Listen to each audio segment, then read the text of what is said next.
All right, we're going to call to order this special meeting of the Lakeport City Council. So do I need to read this notice here or just move into our application? You can move into the first item. Okay, wonderful. Application 2019-009.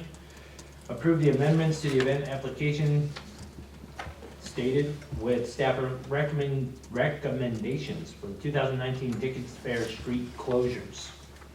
Mr. Mayor, members of the council, the Main Street Association has asked to change the application. They forgot to put that they needed to close second and third between Main and Forbes the night before, because that's where they set up the slide and the skating rink.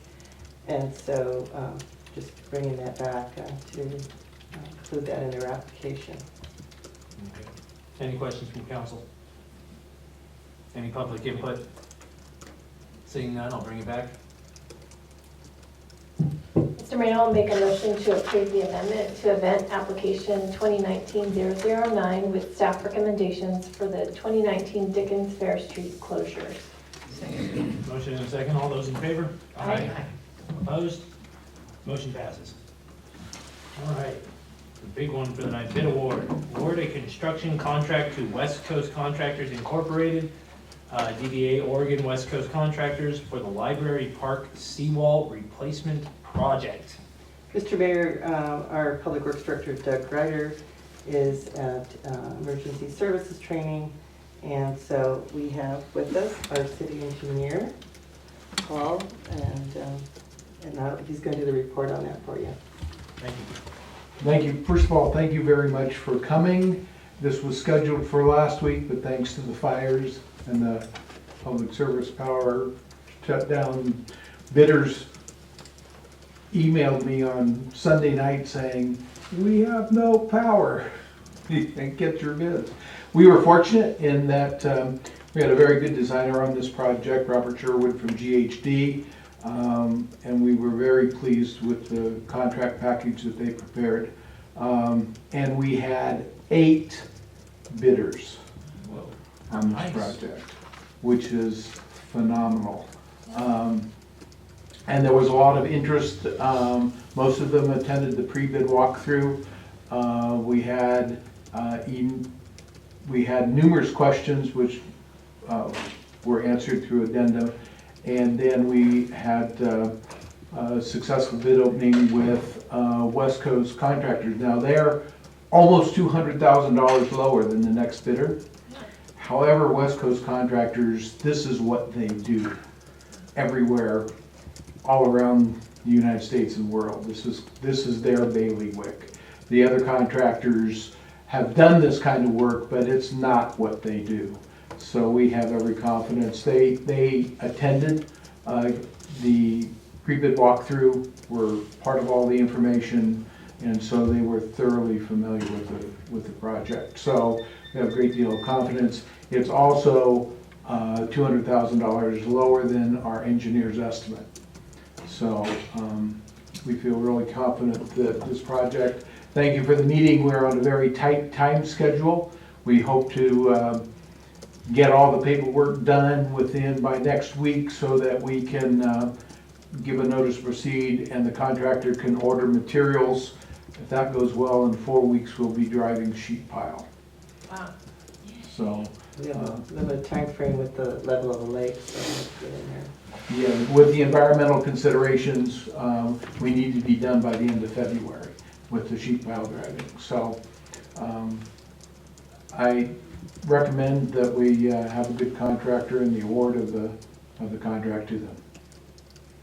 Just one question. So traditionally FEMA pays, do we have to have any interim financing, or is that they're going to hold it off until they get the money, or how's that going to work? No, we'll have to pay it out of our general fund until we get paid by FEMA. They have approved it, and we did have a match, but our insurance covered the match, so the city did not have to Wow. need any matches. And we have enough money for them We do. temporarily?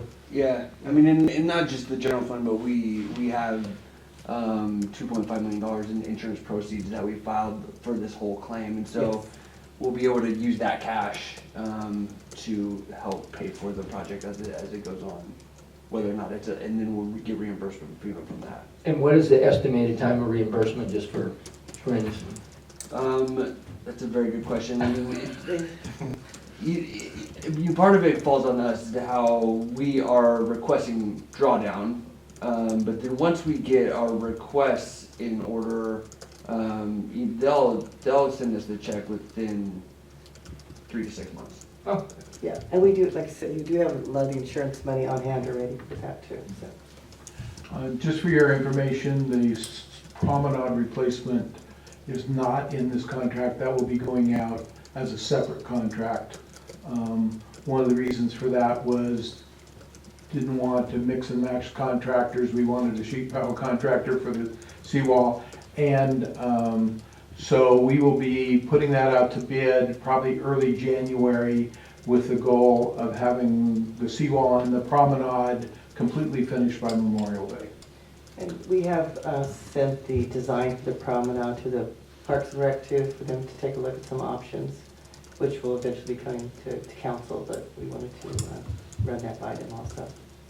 I think it's unfortunate that Doug's not here, but I think this is a real coup because of the fact that, you know, we had that beautiful wall up there and the floods took it out. And he took the initiative to go above and beyond, knowing that FEMA wants long-term solutions. And the sheet pile that we had in other places survived the storms. And I think that this is a wonderful move. And I appreciate the fact that Doug went out on a limb to do that and that FEMA actually approved it, because it is in their best interest to do that. Because that wall that was up there, I would have never believed that would have happened what happened.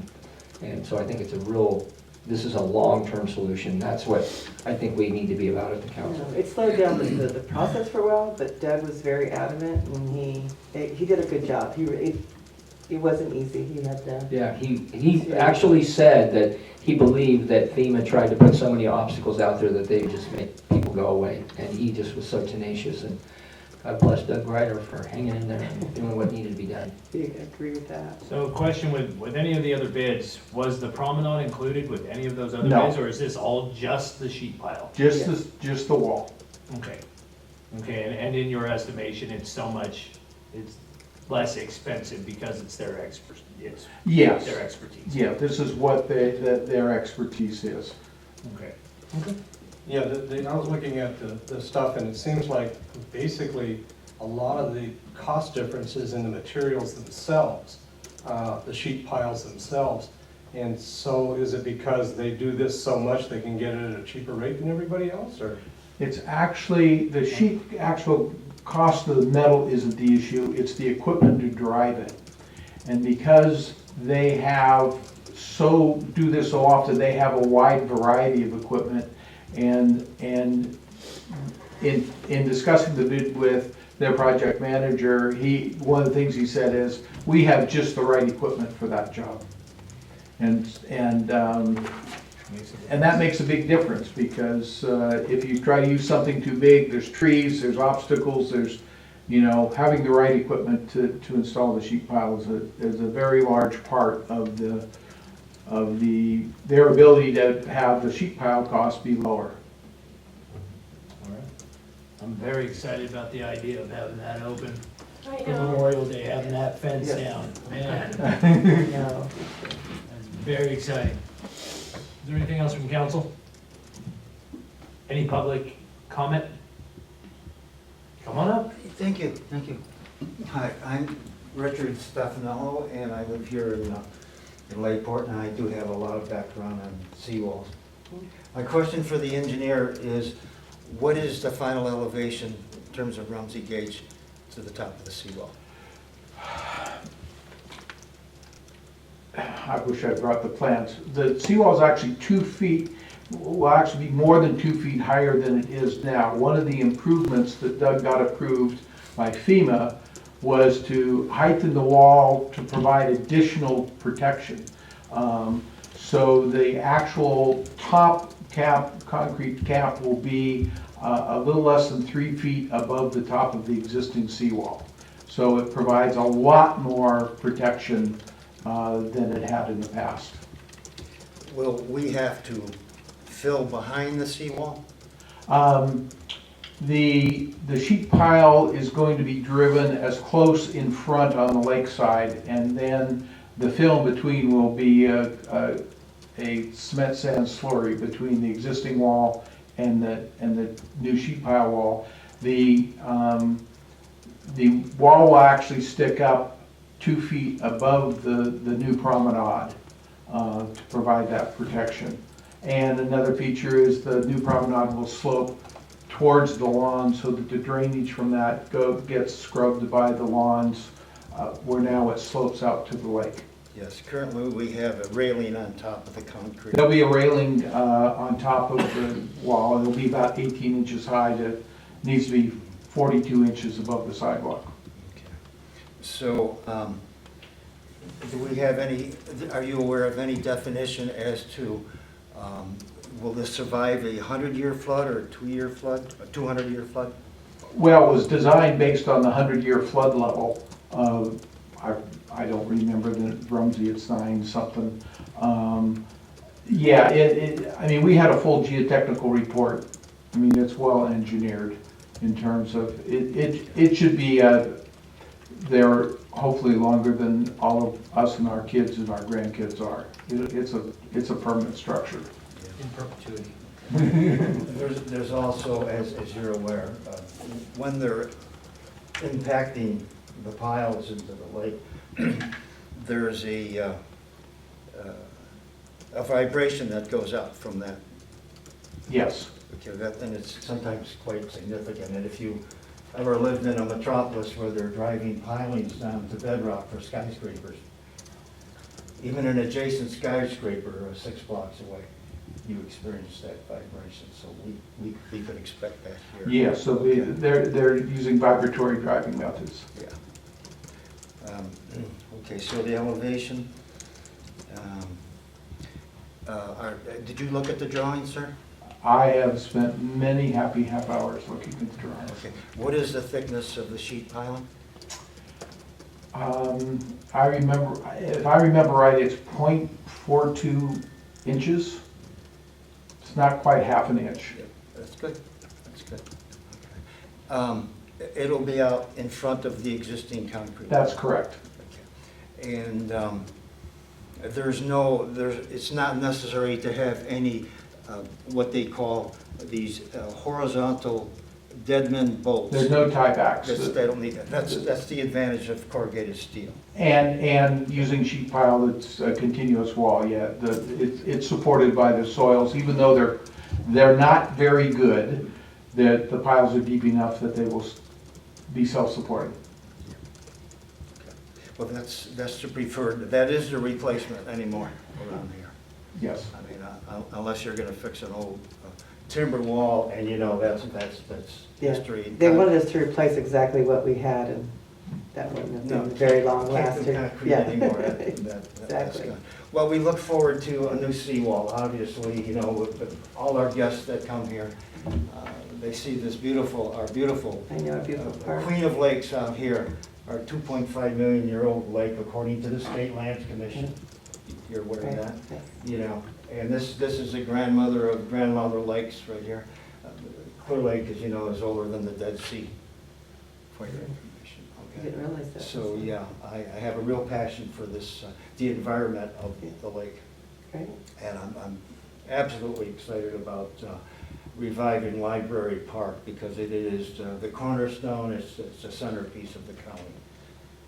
And it was when I first came here for my first visit when I was 19 years old, Great. many years ago. I was kind of curious on that vibration things, but we're not going into concrete, we're going down in dirt, we're still No, looking at the but- same amount? We're going down 25 feet. Oh, wow, okay. It's a long way down. Okay. We're good. You know, that extra couple of feet is what I would personally consider very, very worthwhile, the investment. The core analysis that actually went through, we did a lot of engineering and cost estimates, and though it costs more, they funded it because of the long-term enhancement. Oh, absolutely, absolutely. And you know, to conclude, We saw what happened in 2017 with Lake Oroville. That was a critical mass, as you know that. And what happens up at Lake Oroville does affect us here. Because the releases from Clear Lake are directly in relation to Lake Oroville. Okay? And when Lake Oroville was releasing heavy due to the damage on the spillway, and we were in an emergency state up there where they had to evacuate 182,000 people, you know, reducing the elevation of Oroville was top priority over us.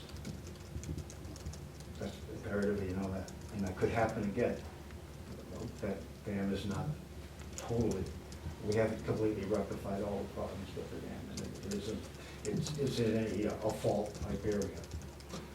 Okay, thank you. Thank you. Thank you. Thank you for those very well educated and poignant questions. That was great information. Thank you very much. Sir. Seeing no other public, I'll bring it back to council. Is there anything further? I will entertain a motion. Mr. Mayor, my microphone's falling down. Move to award the construction contract to West Coast Contractors, Inc., DVA Oregon West Coast Contractors for the Library Park seawall replacement project. Second. I have a motion and a second. All those in favor? Aye. Opposed? Motion passes. And nothing less left to do. I will close this special meeting. Thank you.